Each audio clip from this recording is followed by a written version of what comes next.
आज की कहानी में एक पोता अपनी अमर परदादी से खजाने का राज छीनता है। राक्षस हस्तुर के पेट से अनंत सोना निकालता है और वही लालच उसे अपने पिता का कातिल बना देता है। अध्याय 8 शुरू करते हैं। पोता जंजीर का पीछा करते करते परदादी तक पहुंचता है। कंकाल जैसा शरीर पर जिंदा। उनके शरीर से एक विशाल पेड़ उग चुका है। वह सौदा रखता है, खजाने का कोड बताओ, बदले में तुरंत मुक्ति। परदादी को पहले से यकीन था कि लालची पोता लौटेगा, क्योंकि हवेली में छिपा खजाना किसी को भी खींच लाए। पोते को जवाब मिलते ही वह अमर परदादी को आग लगा देता है और पहाड़ों की वीरान हवेली की ओर निकल पड़ता है। सृष्टि पूर्व कथा। समृद्ध देवी ने पृथ्वी को गर्भ बनाकर 16 करोड़ देवियों को जन्म दिया। प्रियतम पुत्र हस्तुर पर अत्यंत लालची, उसने उर्वरता की देवी का असीमित सोना चुरा लिया और भोजन भी चुराने ही वाला था कि भाई बहनों ने उसे लगभग राख कर दिया। देवी ने दया कर दी, पर दंड में उसे अपने गर्भ में सदैव भूख के साथ कैद कर दिया। पूजा वर्जित, भूख शाश्वत। मनुष्यों ने इसे वरदान समझा।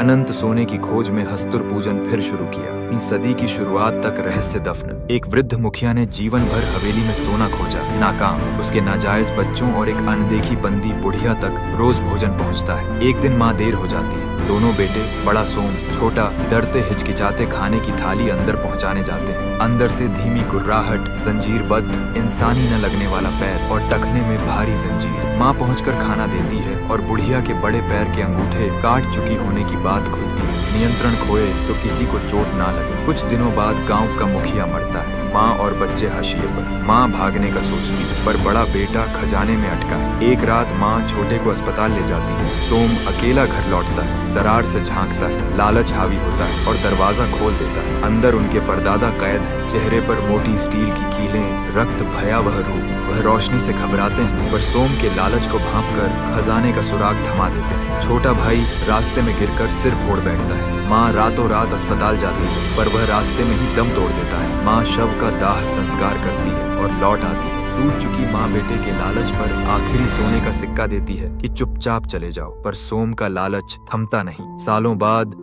सोम ताबा गांव लौटता है। परदादी कंकाल सी पर जीवित पेड़ सा बदन। वह मानती है कि वह राक्षस बन चुकी है और इस अमर यातना से मुक्ति चाहती है। हवेली का सही ठिकाना बताती है। सोम महीनों तक हवेली खोजता है। विवाह कक्ष की नकली दीवार तराश कर खोलता है। भीतर देवी की नक्काशी वाला भारी पत्थर, ठीक कुएं के मुख पर यही प्रवेश द्वार है। सोम खजाना पाते ही परदादी को वचन के मुताबिक शीघ्र मौत देता है। आटे का घेरा और हस्तुर का पेट में। सोम हर बार कुएं के भीतर रस्सी सीढ़ी से उतरता, दीवार में भीतर की सुरंग, फिर दूसरे वृक्ष कुएं तक पहुंचता। नीचे लाल तरल धड़कती दीवारें, मानो जीवित गर्भ। सोम आटे का घेरा बनाकर हस्तुर को सीमाबद्ध रखता है। आटे की गुड़िया फेंककर उसका ध्यान भटकाता है। तभी हस्तुर की कमर से बंधे थैले से सोने के सिक्के निकाल लेता है। सीमा स्पष्ट, आटा खत्म तो इंसान अगले ही पल दीवारों में समा जाता। साहूकार की जिज्ञासा और भयावह मौत से सोम की रईसी देखकर साहूकार पीछा करते करते भीतर पहुंच जाता है। दीवारों में धड़कन, लाल पेट जैसा दायरा देखकर भी लालच में फंसता है। आटे के निशान देखता है, पर समझ नहीं पाता। अगले ही पल अंदर खींचकर दीवारों में जड़ दिया जाता है। भीतर से बाहर तक देह चिथड़ी। सोम लौटकर उसे राक्षसी रूप में देखते ही दया के अपराध बोध में उसे आग देकर सुला देता है। उछाल, दौलत, कर्ज और दूसरी औरत। सोम की किस्मत पलटती है। कच्ची झोंपड़ी से खपरेल छत वाला बड़ा घर, बाइक से कार तक, पर खर्च और कर्ज बढ़ते जाते हैं। साहूकार की बहू तक को नौकरानी बनाकर रख लेता है। घर में खटास, पाट राज्य कैसे यह आस सिर्फ सोम जानता है। 3 बच्चे, बड़ा बेटा पांडे, 2 बेटियां। बेटियों से ज्यादा बेटे को प्राथमिकता। पांडे को रस्सी चढ़ाई, स्पीड और नीचे की प्रकृति के नियम सिखाए जाते हैं। आटे का छिड़काव, घेरा, गुड़िया बेट। पहली बार बेटे की मौजूदगी में हस्तुर निकल आता है। पांडे डर से गिरता है। सोम घुसकर स्थिति संभालता है, पर बेटे की क्षमता देखकर उसे एक सिक्का उपहार दे देता है।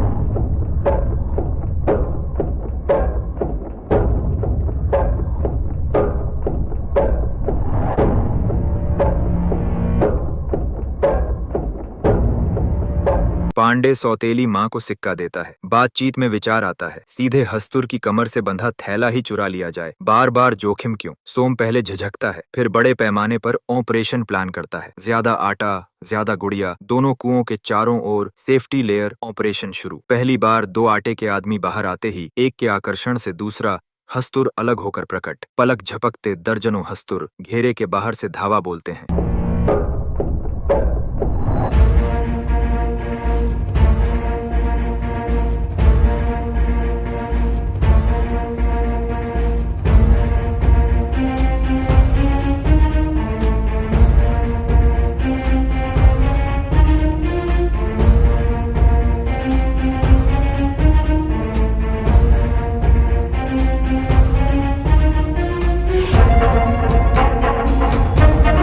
पांडे आटा बाहर फेंककर ध्यान भटकाता है। घेराबंदी बढ़ती है, रोशनी बुझती है। सोम फैसला करता है, बेटे को बचाने के लिए सभी आटे की गुड़िया अपने साथ बांधकर ऊपर की ओर दौड़ाता है। तमाम हस्तुर उसके पीछे। पांडे बाहर निकल आता है। 10वें दिन भोर में उसे एहसास होता है, पिता नहीं लौटे। तभी राक्षस में बदला सोम पैसों का थैला लेकर उभरता है। भयभीत पांडे तेल का दिया फेंकता है और पिता को वही मंत्र पढ़कर आग में सुला देता है। आधी उम्र शेष थी, पर लालच का अंत अग्नि में। पांडे बच गया, पर लालच बचा रहा। यहीं तबाह। अध्याय 8 समाप्त। अगर आपको यह वीडियो पसंद आई हो तो लाइक, सब्सक्राइब और कमेंट करके जरूर बताएं।